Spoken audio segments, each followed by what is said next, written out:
$3.5 billion खर्च करके साइंसदानों ने इतनी एनर्जी बना ली है कि वो चंद केतलियों में पानी को गर्म कर सकते हैं। लेकिन आपको ये सुनकर हैरानी होगी कि इस वजह से साइंसदान इतने ज्यादा खुश हैं कि दुनिया के बड़े बड़े अखबार उनके इन कारनामों को लिख रहे हैं। जी हाँ, उसकी वजह यह है कि साइंसदानों ने ये एनर्जी न्यूक्लियर फ्यूजन रिएक्टर के जरिए प्रोड्यूस की है। मैं हूं दीन इम्तियाज और आप देख रहे हैं तख्ती ऑनलाइन। हम जब भी एनर्जी प्रोड्यूस करते हैं तो अमूमन हम फिशन रिएक्टर के जरिए एनर्जी प्रोड्यूस कर रहे होते हैं। लेकिन अगर हम अपनी कायनात में देखें तो कायनात के बड़े बड़े इंजन जो कि सितारों की शक्ल में हमारे सामने हैं, वहां पर न्यूक्लियर फ्यूजन हो रहा होता है।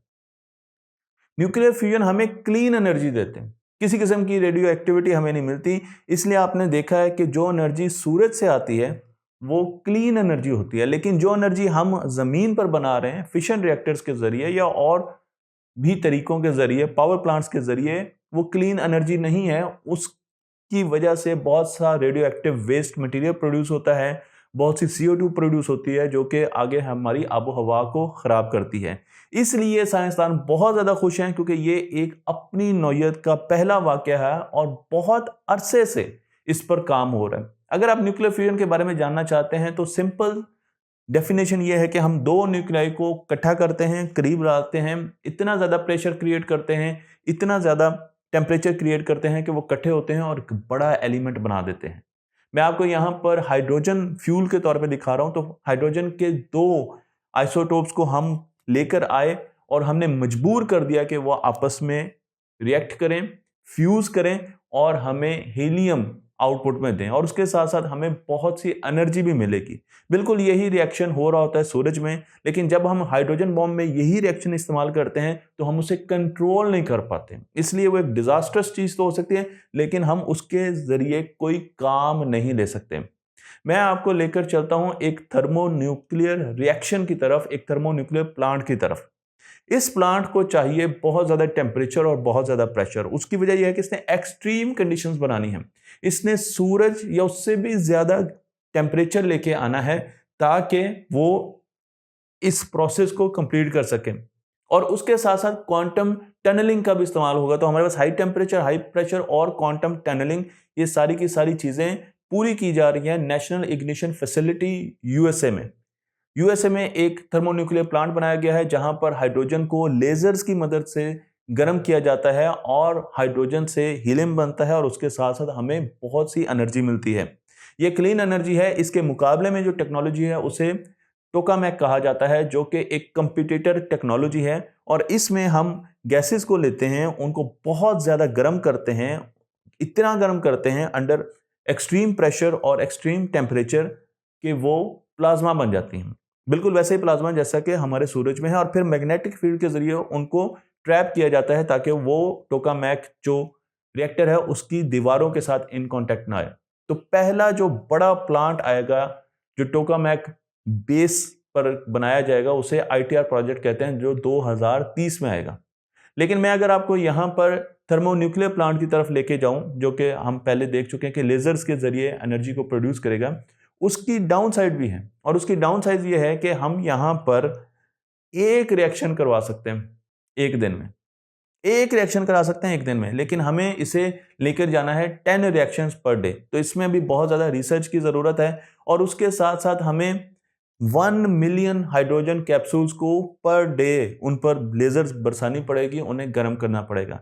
अगर आप जानना चाहते हैं कि ये प्लांट कैसे काम करता है तो मैं अब आगे आपको ये बताने जा रहा हूं कि इसके अंदर, इस न्यूक्लियर फ्यूजन प्लांट के अंदर किस किस्म की टेक्नोलॉजी इस्तेमाल की जा रही है। स्टार बिल्डर्स की इस एपिसोड में मैं आपको लेकर जाऊंगा अमेरिका, क्योंकि अभी तक हमने डिस्कशन में चाइना को और फ्रांस को सामने रखा है। लेकिन मैं आपको ये बताने जा रहा हूं कि अमेरिका हमारे बाल के साइज का सूरज पहले ही बना चुका है। और उसके लिए हमें जाना पड़ेगा अमेरिका की एक लैब में जिसे नेशनल इग्निशन फैसिलिटी कहा जाता है, NIF इसका मुखफ़्फ़ है। मैं आपको लेके चलता हूँ कैलिफोर्निया में, जहाँ पर मौजूद है लॉरेंस लिवरमोर नेशनल लेबोरेटरी। और इस लेबोरेटरी में दुनिया का पहला सूरज बनाया जा चुका है और ये सूरज लेजर्स की मदद से बनाया गया है। इस लैब में जो स्टार, जो सितारा बनाया जाता है, जो सूरज बनाया जाता है, वो तकरीबन उसका टेम्परेचर 100 मिलियन डिग्री सेंटीग्रेड से ज़्यादा होता है। 15 मिलियन डिग्री सेंटीग्रेड हमारे सूरज का टेम्परेचर है। तो यहाँ पर जो सितारा बनाया जा रहा है उसका टेम्परेचर 100 मिलियन डिग्री सेंटीग्रेड से ज़्यादा है। जो प्रेशर अचीव किया जा रहा है वो है 100 बिलियन ज़मीन के प्रेशर से ज़्यादा, यानी 100 बिलियन टाइम्स ज़मीन के प्रेशर से ज़्यादा यहाँ पर प्रेशर अचीव किया गया है। और ज़मीन का जो प्रेशर है वो 14.7 PSI है। तो इससे आप अंदाज़ा लगा सकते हैं कि कितना हाई प्रेशर हमने यहाँ पर अचीव किया है, ताकि हम फ्यूजन इग्निशन को पढ़ सकें, फ्यूजन एनर्जी को स्टडी कर सकें, उस पर रिसर्च कर सकें, लेकिन उसके साथ साथ थर्मोन्यूक्लियर बर्न्स को भी देख सकें, थर्मोन्यूक्लियर फ्यूल को भी देख सकें। और ये फैसिलिटी सबसे पहले न्यूक्लियर वेपन को डेवलप करने के लिए, उनको टेस्ट करने के लिए बनाई गई थी। तो इसलिए यहाँ पर हाई एनर्जी डेंसिटी साइंस पर भी एक्सपेरिमेंट हो रहे हैं और न्यूक्लियर वेपन रिसर्च भी हो रही है। मैं आपको लेके चलता हूँ 1960 में, जब पहली मरतबा इंसान ने लेज़र दरियाफ्त की। लेज़र को दरियाफ्त करते हुए, क्योंकि लेज़र पर मैं पूरी वीडियो बना चुका हूँ, इंसान को ये ख्याल आया है कि इसके ज़रिए हम वेपन्स बना सकते हैं। लेकिन उसके साथ साथ हमें ये भी समझ आई कि इसके ज़रिए हम न्यूक्लियर फ्यूजन रिएक्शन भी करवा सकते हैं, और उसके लिए हमें चाहिए थी इनर्शियल कन्फाइनमेंट। अब आपको मैं बताऊंगा कि इनर्शियल कन्फाइनमेंट कैसे अचीव की जाती है। तो मैं आपको यहाँ पर एक तस्वीर दिखा रहा हूँ कंटेनर की। छोटा सा कंटेनर है जिसे होरम कहा जाता है, और इस कंटेनर के अंदर आपके पास फ्यूल मौजूद है, और इस कंटेनर की दोनों तरफ से 96 लेजर्स इस फ्यूल पर बम्बार्ड की जा रही हैं। यहाँ पर अब आप इनर्शियल कन्फाइनमेंट को समझिए कि फ्यूजन में इनर्शियल कन्फाइनमेंट को कैसे सामने रखा जाता है। तो जब ये लेजर्स इस फ्यूल को गर्म करती हैं, इसका टेम्परेचर बहुत ज़्यादा बढ़ाती हैं, इसे कंप्रेस भी करती हैं, इसे गर्म भी करती हैं, तो ये फ्यूल जो कि ड्यूटेरियम और ट्रिटियम से मिलकर बना है, और सिर्फ 10 मिलीग्राम इसका मैस है, 10 मिलीग्राम, तो 20 टाइम्स इसकी डेंसिटी लेड से ज़्यादा है। और जब हम इसको टेम्परेचर बहुत ज़्यादा देते हैं तो ये एक्सप्लोड करता है और थोड़ी देर के लिए सितारा मार्ज़े वजूद में आता है। मैं आपको ये भी बता दूं कि यहाँ पर दोनों तरफ से 96 लेज़र्स, 96 लेज़र एक तरफ से जब इस पर बम्बार्ड की जा रही है, तो total 192 laser, high energy lasers हम इस पर बम्बार्ड कर रहे हैं। और इसका साइज़ एक पेंसिल के पीछे जो रबर होती है ना, उससे भी छोटा होता है, और डेंसिटी इसकी लेड से ज़्यादा होती है। जो फ्यूल होता है वो इतना ज़्यादा ड्यूटेरियम और ट्रिटियम से पैक होता है कि इसकी जो डेंसिटी है वो लेड से ज़्यादा होती है। और जब हम इसको गर्म करते हैं तो ये पहले कंप्रेस भी होता है, और वो जो कंप्रेशन का रेट है इस फ्यूल का वो 40,000 टाइम्स, तो 40,000 गुना ये कंप्रेस होता है और उसके बाद ये एक्सप्लोड करता है। तो 4 स्टेजेस हैं इसके एक्सप्लोड करने की, जो कि मैं आपको तस्वीर में दिखा रहा हूँ। पहली स्टेज में आप देख सकते हैं कि हम इस फ्यूल को, जो कि ब्लू कलर में मैंने आपको दिखाया, इसको बहुत ज़्यादा हीट कर रहे हैं रेडिएशंस के ज़रिए, लेज़र्स के ज़रिए, एक्सरेज के ज़रिए। और उसके बाद दूसरी स्टेज में जब ये फ्यूल का कंटेनर बहुत ज़्यादा गर्म हो जाता है तो ये आहिस्ता आहिस्ता ब्लो ऑफ करता है, जिस तरह रॉकेट ब्लो ऑफ करता है। नीचे की तरफ आप देखें तो उसका फ्यूल आपको नज़र आता है, फ्लू गैसेज नज़र आती हैं, और वो ऊपर की तरफ जाता है। तो बिल्कुल इसी तरीके से जब ये बाहर की तरफ सर्कुलर शेप में ब्लो ऑफ करता है तो अंदर फ्यूल पर बहुत ज़्यादा प्रेशर आता है रिएक्शन में, और फ्यूल कंप्रेस होना शुरू हो जाता है। अब फ्यूल की डायरेक्ट हीटिंग शुरू हो जाती है, और जब फ्यूल की हीटिंग शुरू हो जाती है, क्योंकि वो अब लेड से 20 गुना, कुछ जगह 10 गुना लिखा गया है, 10 से 20 गुना ज़्यादा डेंस हो चुका है, और उसका टेम्परेचर 100 मिलियन डिग्री सेंटीग्रेड तक पहुंचता है, तो वहाँ पर हमें एक सूरज मिलता है जो कि बाल के साइज से भी छोटा होता है, और वो बहुत छोटे हिस्से में जिंदा रहता है सेकंड के।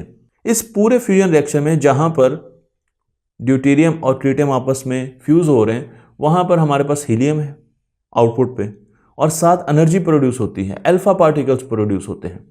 अब ये अल्फा पार्टिकल वहाँ पर ट्रैप है कन्फाइनमेंट में, इनिशियल कन्फाइनमेंट में ट्रैप है, बाहर नहीं निकल सकते, जैसे कि एनर्जी सूर्य से बाहर नहीं निकल सकती। तो इन अल्फा पार्टिकल्स ने क्या करना है, इन्होंने दोबारा ड्यूटेरियम और ट्रिटियम को हिट करना है, तो अपनी एनर्जी उनको दे देनी है। अब जब उनको ज़्यादा एनर्जी मिलती है वो और एनर्जी से फ्यूज़ करते हैं, तो आहिस्ता आहिस्ता प्लाज्मा का टेम्परेचर भी बढ़ता है और उसका रिएक्शन भी बढ़ता है। तो ये काम भी यहाँ पर हो रहा होता है। मैं आपको लेके चलता हूँ नेशनल इग्निशन फैसिलिटी की तरफ, जिसका साइज 2 से 3 अमेरिकन फुटबॉल ग्राउंड्स के बराबर है।